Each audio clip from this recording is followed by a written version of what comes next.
Great feeling. Lots of hard work early on in the season, and I'm glad it's finally paid off. I've been close before, but for once I put myself in good position and been able to drive the bus rather than riding in the back of it and hoping to get to the front of it. Scott, you mentioned that you were really preparing for this tournament. Why was it so important to you? I think all GAP tournaments are important, one no more than the other, but this is also the start of the season, so in order to get off to a good start, you got to play well here at the Mid-Am. So if you can get going here, what kind of momentum can carry you through for the rest of the year? The only way you can win every major is by winning the first one. Was there anything specific that you worked on to prepare for this tournament, or just general hitting balls? Early on in the season, I could get 5 holes of solid play. Then I was able to get up to 9 holes of solid play, before I shook the rust. So working, I was trying to get myself a full round of golf, and by the time I got to Trump, I was able to play a full mistake-free round of golf, and I've been able to sustain. Will that last forever? I'm not sure, but for now, it's working. Right. Now, today, obviously a rocky start.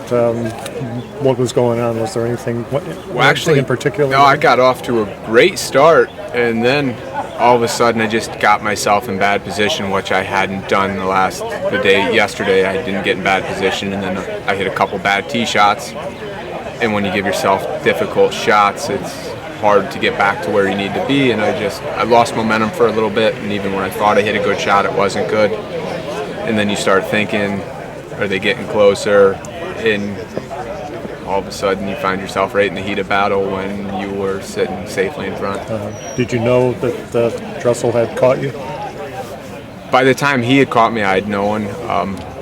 When the debauchery on the front 9 was going on, I had no idea where everybody was. I was just trying to stop the oil from coming out all the head gaskets. So what do you make? You make the turn. How do you refocus? How do you re-energize yourself? There was probably a critical point when I had to take an unplayable on 9 out of the bunker to save double bogey. I made a good decision, and when you make a good decision and hit a good shot, you can kind of start adding them together. I had hit it deep in left on 10, but on the green, and we all know that 10 is a very, very difficult green, and I hit a putt that I thought I made and stopped 6 inches short. So at that point, I hit kind of righted the ship because I'd hit it in another bad spot, but I was able to capitalize, and I just tried to build on the little bit of momentum I had going my way because it was going to be hard for people to score. So I knew I was still at the top, but I was going to have to play better golf in order to come out on top. And then you go and you birdie 11. Can you talk about that hole? 11, I hit a big drive. I had about 185 to the pin down the hill, and I tried to hit it center of the green, and it was not another great swing. I had caught it solid, but I blocked it a little and hit it in the bunker on the right, but I was in about 5 bunkers on the front side, so at that point in time, hitting out of bunkers wasn't going to be an issue because I'd already hit out of so many. So I hit a bunker shot to about 4 feet and made a little left edge putt right in the center. So, I was feeling good. I felt like I could play the same 9 holes that I had played yesterday at that point in time. And 16, another birdie there? At 16, I finally had gotten an update. I didn't know what Steven had done. I knew he had hit it in not a very good place on the par 3 14th.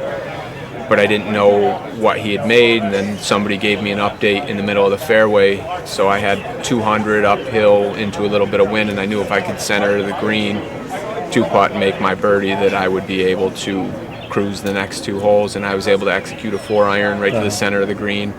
I thought I had a good chance at making the 3. It looked good out through there, and was able to tap in to make 4. Is that like 30 feet, that first putt? 25 feet? Yeah, 25, 30 feet, center of the green, pin high, big breaker left or right. So then 17, 18, did you take the foot off the gas a little bit? Just trying to play a little conservative? I got tricked by the green on 17. It looked like it had a big slope between myself and the hole, and it just never ran down the hill, and it left me way more than I wanted to chew on. And then I hit another bad putt because of the circumstances, a little bit of pressure, and just not a solid stroke. But I accidentally on 18 went at a pin when I wasn't trying to and came up short. So that was some user error. Yeah. I wasn't taking the foot off the gas. It was trying to play smart, and I wasn't able to execute, whether it be pressure or mental midget. It just didn't work. Scott, What's what the club? main- Oh, go ahead. Go ahead, Tom. What club did you select as your second shot on 11? You said you were 185. What did you hit? 7-iron. 7-iron, I tried okay. to hit a fade 7-iron. The first fade in 2 days I tried to hit with an iron and just kind of blocked it a little bit. What's the meaning to you of winning your first major? It's a relief. I've been in contention. I love it. This is by and far one of the best places to play golf, and it's one of the reasons I'm still in the area is because you have so many great golf courses. These guys here at GAP do such a great job to make everything feel like you're actually on TV playing. So this is as good as it gets outside of the guys that are on TV playing. So why wouldn't you want to win their biggest things? They make you want it just as much as you want it. You've mentioned you wanted to stay in this area. Have you had any thoughts about going elsewhere or playing a more national amateur schedule? Or I'm not from Philadelphia. I'm not a big city guy. I've been living there for 8 or 9 years, and I'm just kind of tired of living in the city. But these guys keep me close. I'm working on trying to get myself to the suburbs and get myself settled in a little more. But where else are you going to go that you can play Marion, Aronimink, Pine Valley, all of these golf courses within 50 miles of yourself? right? Good point.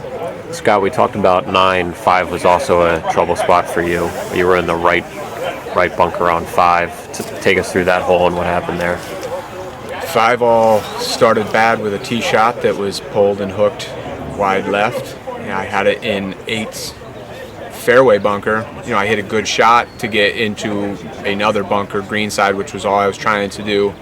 I thought that I had hit a good bunker shot, and with these greens being firm and just a little bit of wet, it skipped and shot over the back. And everybody here knows you don't want to be over the back of 5, and I wasn't able to get it down to where I could get it down in 4 or get it down in 5.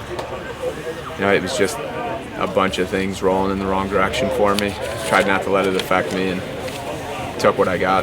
There was nothing I could do. It was a bad swing from the get-go, and I just was on damage control, and I didn't do a good job of it.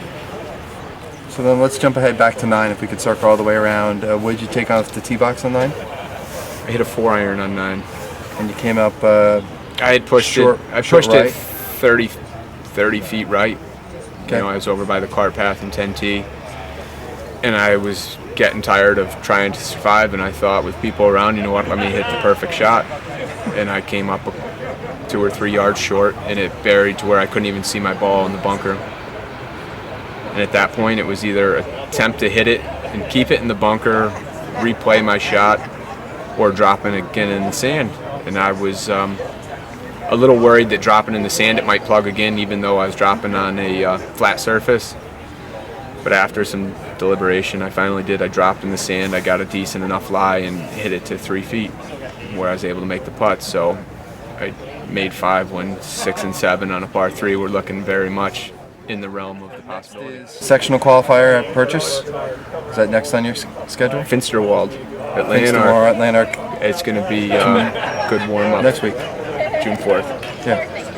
It's going to be a good warm-up for the Philly Am. So there's another one that I can study the course and see what I can do in a week-long event of Philly Amateur match play golf. Finster. Yeah. Finsterwald. How old are you, Scott? 29? 29.